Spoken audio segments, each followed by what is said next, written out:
అండి, ఈరోజు ఆనియన్స్ స్పెషల్గా చేస్తున్నాను. ఆనియన్స్ పకోడా అంటారు. దీనికి మనకి షోలా పొడి అవసరం లేదు, నార్మల్గా చేసుకోవచ్చు. దీనికి కావాల్సినవి పచ్చిమిర్చి చిన్న కట్ చేసుకొని పెట్టుకోవాలి, ఆనియన్స్, తర్వాత పసుపు, కారం కొద్దిగా అండి, సాల్ట్, మనకి జీలకర్ర అయినా కూడా వామ్ అయినా కూడా సరిపోతుంది, శనగపిండి. ఇప్పుడు చూపిస్తాను, చాలా బాగుంటుంది. కొద్దిగా మనము గరం మసాలా వేసుకోవాలి, చాలా బాగుంటుంది. మనకి పకోడా సూపర్గా రావాలంటే మనం కొద్దిగా వేడి ఆయిల్ వేయాలి, ఇందులో చాలా బాగుంటాయి.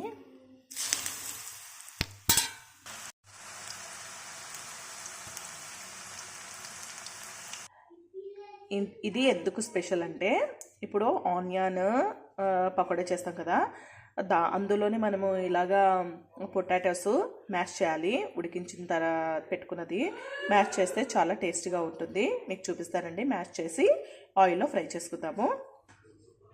ఇప్పుడు వీటిని వేసుకుందాము ఆయిల్లో. ఇలాగా ఫ్రై చేసుకోవాలి బాగా. ఇందులో మనము ఉడికించిన పొటాటో వేసుకున్నాము, సూపర్గా ఉంది. ఇలా కూడా ట్రై చేసుకోండి, చాలా బాగుంటుంది. ప్లీజ్ సబ్స్క్రైబ్ చేయండి, షేర్